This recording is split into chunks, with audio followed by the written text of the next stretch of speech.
ጤና ይስጥልኝ ውድ የጀንበር ሚዲያ ተከታታዮች እንደተለመደው አዳዲስና ወቅታዊ መረጃ ይዘን መተናል። አብራችሁን ቆዩ። በቅድሚያ ርዕሰ ዜና ኢትዮጵያ በየአሜሪካ ውጭ ጉዳይ ሚኒስትር ወታደሮች እንድታዋጣ ተጠየቀች። የኤርትራ የማስታወቂያ ሚኒስትር አቶ የማነ ገብረ መስቀል የኢትዮጵያ ገዢ ፓርቲ ከዚህ ቀደም ሲያራምደው የነበረውን የባህር በር የማግኘት የጦርነት አዋጅ አሁን ላይ ወደ ተበዳይነት መንፈስ በመቀየር ህዝብን ለማታለል የሞከረ ነው ሲሉ አጥብቀው ተቹ። አሜሪካ በየዓመቱ የምታካሄደውን የዲቪ ሎተሪ በአስቸኳይ እንዲታገድ ትዕዛዝ አስተላለፈች። ዩክሬን ሜዲትራኒያን ባህር ላይ ጥቃት ፈጸመች። አርዕስተ ዜናን በማስቀደም ጀምረናል። አሁን ደግሞ ወደ ዝርዝሩ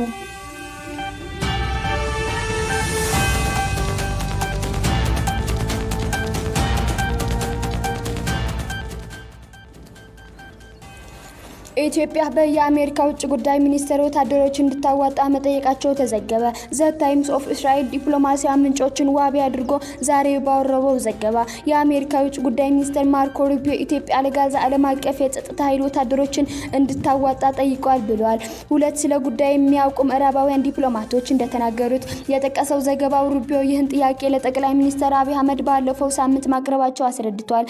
ዘገባው እንዳለው ፕሬዝዳንት ትራምፕ ባወጡት ባለ 20 ነጥብ የሰላም እቅድ በጦርነት ላይ ባለፈችው ጋዛ የሚከናወን መልሶ ግንባታና የኢኮኖሚ ማገገም የሽግግር ጊዜ ዓለም አቀፍ የጸጥታ ኃይል እንዲሰማራ የሚል ይገኝበታል። በዚህ እቅዳቸው ላይ የጸጥታ ኃይሉን ለማሟላት ፕሬዝዳንቱ ችግር እንደገጠማቸው ጠቅሰዋል። ይህ በእንዲህ እንዳለ በጋዛ ዓለም አቀፍ የጸጥታ ኃይል እንዲሰማራ የሚለው እቅድ በተመድ የጸጥታ ምክር ቤት መጽደቁ ይታወሳል።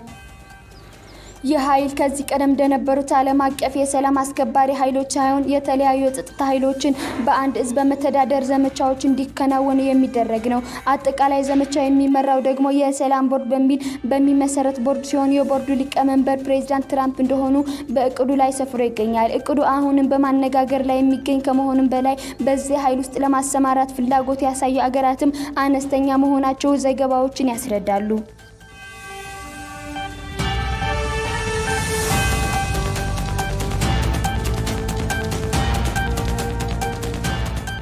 የኤርትራ የማስታወቂያ ሚኒስትር አቶ የማነ ገብረ መስቀል የኢትዮጵያ ገዢ ፓርቲ ከዚህ ቀደም ሲያራምደው የነበረውን የባህር በር የማግኘት የጦርነት አዋጅ አሁን ላይ ወደ ተበዳይነት መንፈስ በመቀየር ህዝብን ለማታለል የሞከረ ነው ሲሉ አጥብቀው ተቹ።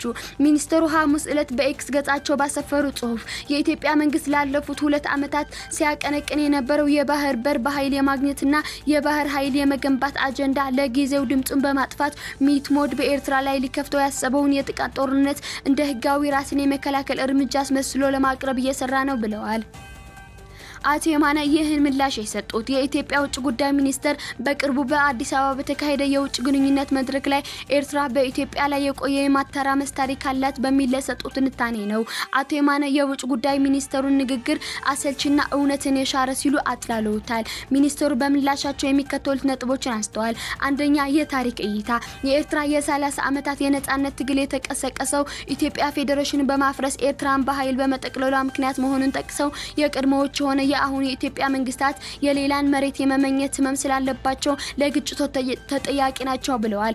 ሁለተኛ፣ የ1998 እስከ 2000 ጦርነት አቶ የማነ ድንበር ጦርነት የጫረችው ኢትዮጵያ መሆኗን ገልጸው በወቅቱ የነበሩ ባለስልጣናት ሳይቀሩ ጦርነቱ የተጀመረው ባድመን ለመመለስ ብቻ ሳይሆን አሰብን ለመያዝ ጭምር እንደነበር መናገራቸውን አስታውሰዋል። ሶስተኛ፣ የውስጥ ግጭቶች ትንሿ ኤርትራ ታላቋ ኢትዮጵያ ለዓመታት ለማተራመስ የሚያስችል መለኮታዊ ኃይል የላትም ያሉት ሚኒስትሩ በኢትዮጵያ ሁሉም ክልሎች ማለት ይቻላል የሚታየው ግጭት የመነጨው ከገዢው ፓርቲ የተበላሸ አስተዳደር መዋቅር እንጂ ከኤርትራ ጣልቃ ገብነት አይደለም ሲሉ አስተባብለዋል። የኢትዮጵያ ባለስልጣናት በኤርትራ ኢኮኖሚና አስተዳደር ላይ ለሚሰነዘሩ ትችቶችም አቶ የማነ ምላሽ ሰጥተዋል። ባለፉት 30 ዓመታት ከ84 ቢሊዮን ዶላር በላይ የውጭ እርዳታ ያገኘችው በየጊዜው በዓለም አቀፍ የገንዘብ ድርጅት IMF የምትደጎምና 21.4 ሚሊዮን ህዝቧ አስቸኳይ ሰብአዊ እርዳታ የሚፈልግባት ሀገር በኤርትራ ላይ እንዲህ ያለ ትችት መሰንዘሯ ድፍረት ነው ሲሉ ወቅሰዋል። አቶ የማነ መልእክታቸውን የቋጩት ንግግሩ ትርጉም የለሽ ነው፣ የእኒህ ሴቶች ንግግር ቁም ነገር የለውም፣ ውጤትም የለውም የሚል የትግርኛ ምሳሌ በመጥቀስ ነው።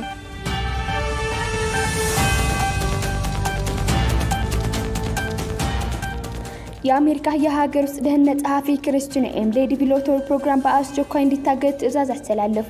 ይህ ውሳኔ በየዓመቱ በሺዎች የሚቆጠሩ ኢትዮጵያውያን ወደ አሜሪካ የሚገቡበት እድል የሚዘጋ በመሆኑ ከፍተኛ ስጋት ፈጥሯል። ጸሐፊዋ ውሳኔውን ያሳለፉት በቅርቡ በብራውን ዩኒቨርሲቲ የቶክስ ጥቃት የፈጸመው ክላውዲዮ ማኑኤል ኔቨስ ቫለንቲ የተባለ ግለሰብ በ2017 ወደ አሜሪካ የገባው ከዚህ የዲቪ እድል አማካኝነት መሆኑን መረጋገጡን ተከትሎ ነው።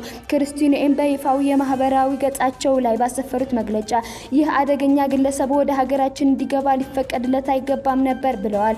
አያይዘውም በፕሬዝዳንት ዶናልድ ትራምፕ ቀጥተኛ መመሪያ መሰረት በዚህ አደገኛ ፕሮግራም ምክንያት ተጨማሪ አሜሪካውያን ላይ ጉዳት እንዳይደርስ የኢሚግሬሽንና ዜግነት አገልግሎት የዲቪ ፕሮግራምን በአስቸኳይ እንዲያቆም አዝዣለሁ ሲሉ አስታውቋል።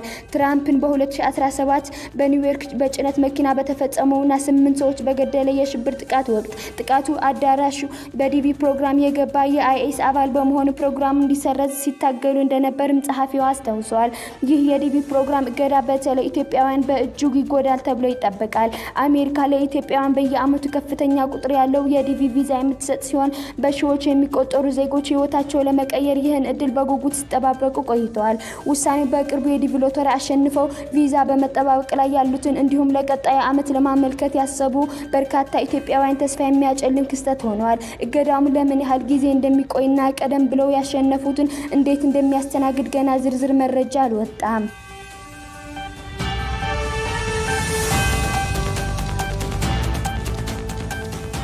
ዩክሬን ሜዲትራኒያን ባህር ላይ ጥቃት ፈጸመች። የዩክሬን ብሔራዊ የደህንነት አገልግሎት እንደገለጸው ይህ ጥቃት በአይነቱ የተለየ ነው፣ ጥቃቱም አዲስና ታይቶ የማይታወቅ ብሎታል። ሮይተርስ እንደዘገበው ይህ ጥቃት የተፈጸመው በሜዲትራኒያን ባህር ከዩክሬን 2000 ኪሎ ሜትር ርቀት ላይ ነው። የዩክሬን የደህንነት አገልግሎት እንዳስታወቀው ድሮንን በመጠቀም በባህሩ ላይ ይጓዝ በነበረው ቀንዴል ተብሎ በሚጠራው የነዳጅ ጫኝ መርከብ ላይ ጥቃት የፈጸመ ሲሆን በጥቃቱም በመርከቡ ላይ ከፍተኛ የሚባል ጉዳት ደርሷል። በዚህ መርከብ ላይ ለምን ጥቃት እንደፈጸመ ሲያስረዳ ደግሞ ሩሲያ የተጠለባትን ማዕቀብ ወደ ጎን በማድረግ ለጦርነት ገንዘብ የምታገኝበት ስራ ሲሰራ የነበረ ነው ብለዋል። በመሆኑም መርከቡን ኢላማ ማድረጉ ህጋዊ እርምጃ መሆኑን አስታውቋል። ይህ መርከብ ጥቃት በሚፈጸምበት ወቅት ባዶ እንደነበር ማለትም ነዳጅ ያልጫነ እንደሆነ ሮይተርስ አስረድቷል። አንድ የዩክሬን ደህንነት ባለስልጣን ለዜና አውታሩ ሲናገሩ ከዓለም አቀፍ ህግ አኳያ ካየነው ይህ መርከብ ዓለም አቀፍ የጉምሩክ ህግን የጣሰ በመሆኑ ኢላማ ማድረጋችን ህጉን የተከተለ ነው። በሌላ በኩል ጠላት በየትኛው የዓለም ክፍል ቢሆን ዩክሬን ዝም እንደማትለው እንደሚያውቅ የሚያስችል ጥቃት ነው ብለዋል።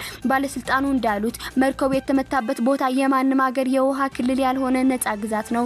ዩክሬን በሜዲትራኒያን ባህር ላይ እንዲህ አይነት ጥቃት ስትፈጽም ይህ የመጀመሪያ ጊዜዋ ነው ተብለዋል። ለዛሬው የያዝነው ዜና ይህን ይመስል ነበር። ለቀጣይ አዳዲስ መረጃ ለማግኘት ላይክ፣ ሰብስክራይብ እና ሼር ማድረግ አይርሱ።